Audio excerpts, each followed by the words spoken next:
የመድፈኞቹ ቤተሰቦች በሙሉ እንኳን ደህና መጣችሁ! አርሰናል በዚህ የዝውውር መስኮት የፕሪሚየር ሊጉን ዋንጫ ወደ ኤሚሬትስ ለማምጣት ያለውን ቁርጠኝነት የሚያሳይ ሌላ አስገራሚ ሰበር መረጃ ወጥቷል። የለንደኑ ክለብ የአማካይ ክፍሉን ፍጹም የማይበገር ለማድረግ ለረጅም ጊዜ ሲያጠናው የነበረውን ስራ ወደ ተግባር ቀይሮታል። ታማኙ የዘ ታይምስ ጋዜጠኛ ሳይመን ይፋ እንዳደረገው አርሰናል የኒውካስትል ዩናይትዱን ኢንተርናሽናል አማካይ ብሩኖ ጉማሬስን ለማስፈረም ከክለቡ ጋር ይፋዊ ድርድር ውስጥ ገብቷል። ዛሬ ሚኬል አርቴታ ለምን ይህንን ብራዚላዊ ኮከብ ለማስፈረም እንደቆረጠ፣ በድርድሩ ጀርባ ስላሉት ሚስጥሮችና አርሰናል ሊያቀርበው ስላለው ልዩ እቅድ በዝርዝር እንመለከታለን። እስከ ፕሮግራማችን ፍጻሜ ድረስ አብራችሁን እንድትቆዩ እየጋበዝን በቀጥታ ወደ ዝርዝሩ እንሻገራለን። አርሰናል ባለፉት የውድድር ዓመታት ከማንቸስተር ሲቲ ጋር ለዋንጫ በሚያደርገው እልህ አስጨራሽ ፉክክር ውስጥ ሁል ጊዜም በጥቂት ነጥቦች ልዩነት ዋንጫውን ሲያመልጠው ተስተውሏል።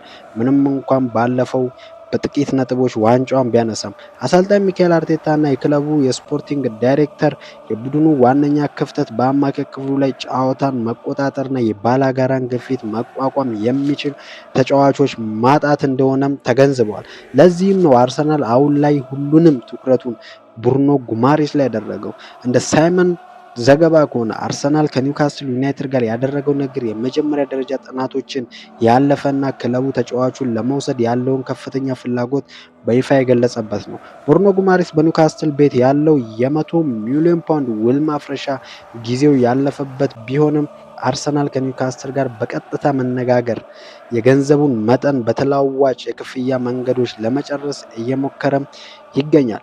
ብሩኖ ጉማሬስ ወደ አርሰናል ከመጣ ሚኬል አርቴታ በአውሮፓ እግር ኳስ ላይ እጅግ አስፈሪ ሊሆን የሚችል የአማካይ ጥምረት ይፈጥራል። አንደኛ፣ ዲክላን ራይስ ይበልጥ ወደፊት በመጠጋት በማጥቃቱ ላይም እንዲሳተፍና የባላጋራን ሳጥን እንዲያሰጋ እድል ይሰጣል። ሁለተኛ፣ ማርቲን ኦዲጋር ከጀርባው አስተማማኝ ከለላ ስላለው ኳሶችን በነፃነት ለፊት መስመር አጥቂዎች እንዲያከፋፍል ያደርጋል። ሶስተኛ፣ ብሩኖ ጉማሬስ ደግሞ ከኋላ ሆኖ የጨዋታውን ፍጥነት ወይም ቴምፖ በመቆጣጠር በጥራት ኳሶችን በማውጣት እናም የተቃራኒ ቡድንን የመልሶ ማጥቃት ስጋቶች አስቀድሞ በመቁረጥ የቡድኑ ሞተር ሆኖ ያገለግላል። ኒውካስትሎች በበኩላቸው የፋይናንሻል ሕግጋትን ለማሟላትና በዝውውር ገበያ ላይ አዳዲስ ተጫዋቾችን ለመግዛት ሲሉ አርሰናል ተስማሚ እና ማራኪ የገንዘብ ጥያቄ ካቀረበላቸው ተጫዋቹን ለመልቀቅ ሊገደዱ እንደሚችሉ የውስጥ መረጃዎችም ይጠቁማሉ።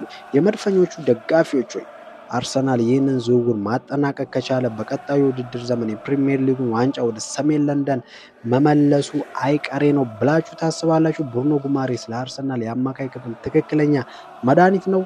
ያላችሁ ማንኛውንም ታክቲካዊ ሀሳብና አስተያየት ከታች ባለው ኮሜንት መስጫው ሳጥን ላይ አስፍሩልን። ቪዲዮን ከወደዳችሁት ላይክ እና ሼር ማድረጋችሁን እንዳትረሱ። ሁልጊዜም እንዲህ ያሉ ፈጣን፣ እውነተኛና የተተነተኑ የአርሰናል የዝውውር መረጃዎችን ለማግኘት ቻናላችንን ሰብስክራይብ በማድረግ የደወል ምልክቷን ይጫኑ። በቀጣይ ሌላ አዲስ መረጃ ይዘንላችሁ እስከምንመለስ ድረስ ድል ለአርሰናል። መልካም ጊዜ ይሆንላችሁ። ባይ ባይ ገነርሶች።